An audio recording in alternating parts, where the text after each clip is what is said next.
A Hearth-Warming Eve Blessing by Johan's Robot. The night before Hearth-Warming Eve was always jubilant. The lights and decorations were up, and ponies gathered around the town to sing carols. It was always a sight to see. The holiday spirit shone through every window. Lights were wrapped around trees and hung on every house roofline.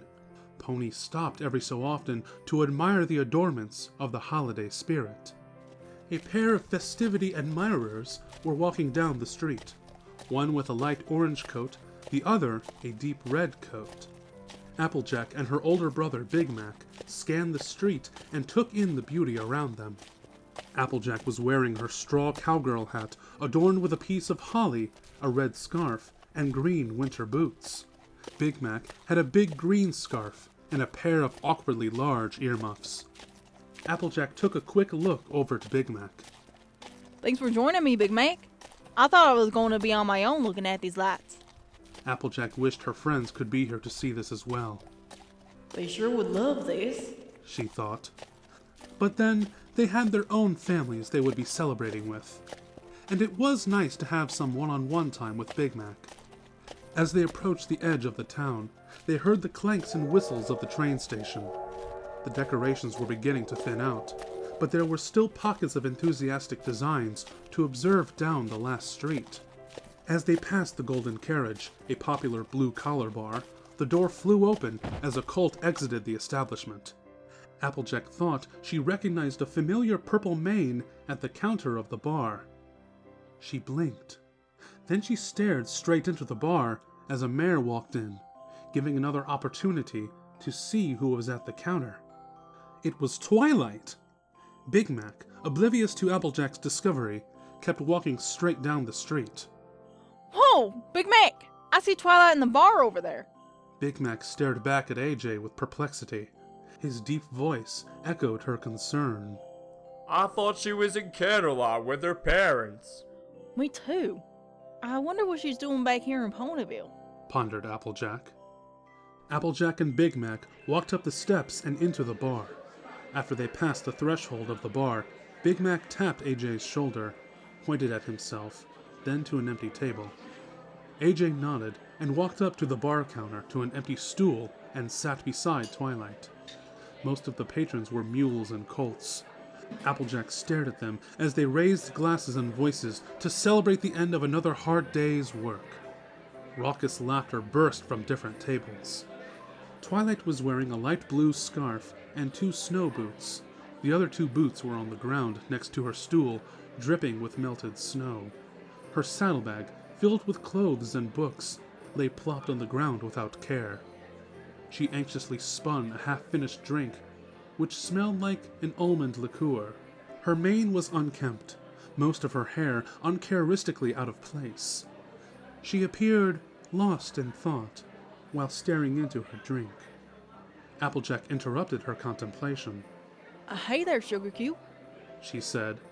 Twilight looked up at her with surprise. I thought you'd be cozy with a cup of hot chocolate and Canterlot by now. Twilight presented a lackluster smile. Oh, hey, Applejack. What are you doing here? She asked, giving her drink a quick glance. Yeah. Home. Applejack sat down at the bar. She slapped her elbow on the counter and put on a confident smile. You got a burr under your saddle there, Sugar Cube? You're looking pretty down, especially with it being Hearth-Warming Eve and all. Twilight turned to her drink and looked down at it, slightly swaying her head to and fro, as though sorting out her thoughts. She suddenly dipped her head a bit closer to her chest. It's about my parents. I haven't talked to them or sent them a letter in almost a year.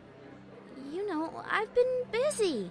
My studies have taken a lot of my time, not to mention all the stuff I do with my friends. She pushed out a loud sigh. I've been a horrible daughter. Twilight looked up to the ceiling and waved a hoof in the air. I don't know how I lost track of the time. I'm afraid that they may think I don't care about them. that they're gonna be disappointed in me. Twilight closed her eyes, covered her face with her hooves, and sighed. A year is such a long time. Applejack frowned. It wasn't like Twilight to be so forgetful. Beside her, the unicorn took another sip of her drink. I think I should just stay in the library tomorrow. Maybe get some reading done. The mare was practically trembling with guilt. A calm passed over Applejack's face as she realized what Twilight was going through. Applejack looked down on the counter and noticed a train ticket next to Twilight's drink. Look, Twilight, I see what you're thinking. I have to say, you have it all wrong. Twilight looked up with a tightened face. Being part of a family means you gotta forget the past and live in the moment. And when your family sees you coming through that door, they're gonna be happy. Not mad, not disappointed, just happy. Twilight looked at the mirror behind the line of bottles of wines and spirits. As she started to grasp the truth of Applejack's words, the anxiety drained from her face. Twilight sat up in her stool. She pushed her forelegs against the counter and straightened her back. Twi, this might be the coldest and harshest time of the year, but that don't mean it can't still be the happiest and warmest. Applejack continued. She leaned in towards Twilight and placed her hoof on her shoulder. You should see your family. Twilight's horn glowed purple, and the glow spread across her mane. It instantly arranged her mane to its usual smooth look. Yes, She said, flashing a bright smile at her friend. I need to go. Twilight waved down the bartender.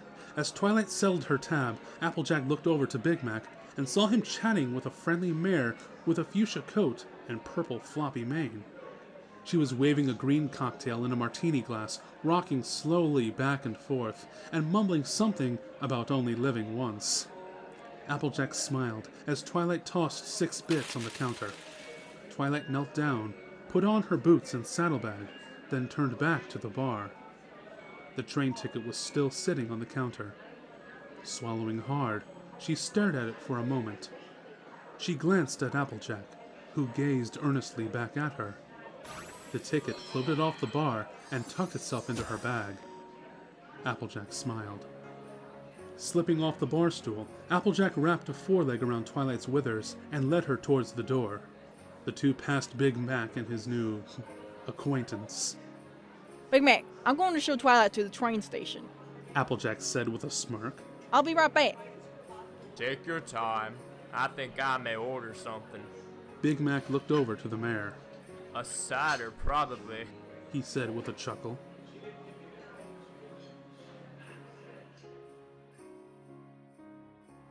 Snow flurries began to fall as the two mares walked toward the train station. Some of the lights had been turned off for the evening, leaving the street dim and cold. Thanks, AJ. Twilight started. Applejack straightened her neck. For what?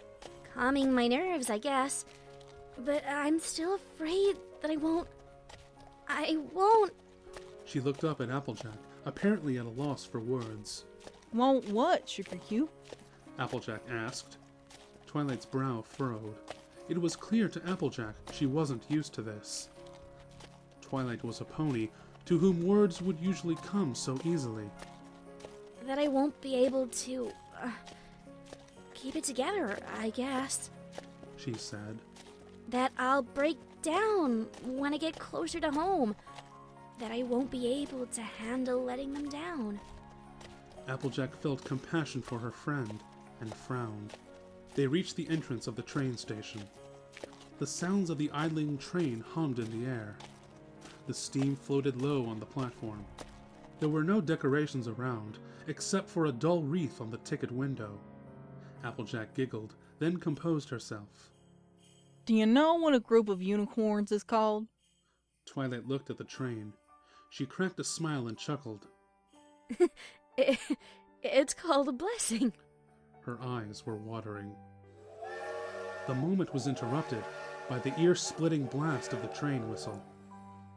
Now hurry! Say hi to your blessing for me! And don't worry your pretty little head! Applejack hollered. Twilight reached into her bag and pulled out her ticket. She showed it to the conductor and hopped into the cart. She found her window seat just as the train gave a loud hiss and bumped forward. With a deep thud, a sharp clack, and then lurched a notch faster. Twilight opened her window, stuck her hoof out, and started waving excitedly. Thank you, Applejack! Have a great hearth-warming eve! Thank you! Alone on the platform, Applejack took her hat off and waved it gleefully. She watched Twilight wave her foreleg until she disappeared into a distant swaying snow. Applejack slid her hat back on. She stood and watched the train until it was almost out of sight. She turned around, giving the train one last glance. As she strolled to the exit, her mind wandered to her own family. A warm feeling rose in her chest. Suddenly, her grin faded from her face. Oh no, Big Mac! I hope he ain't getting himself into trouble.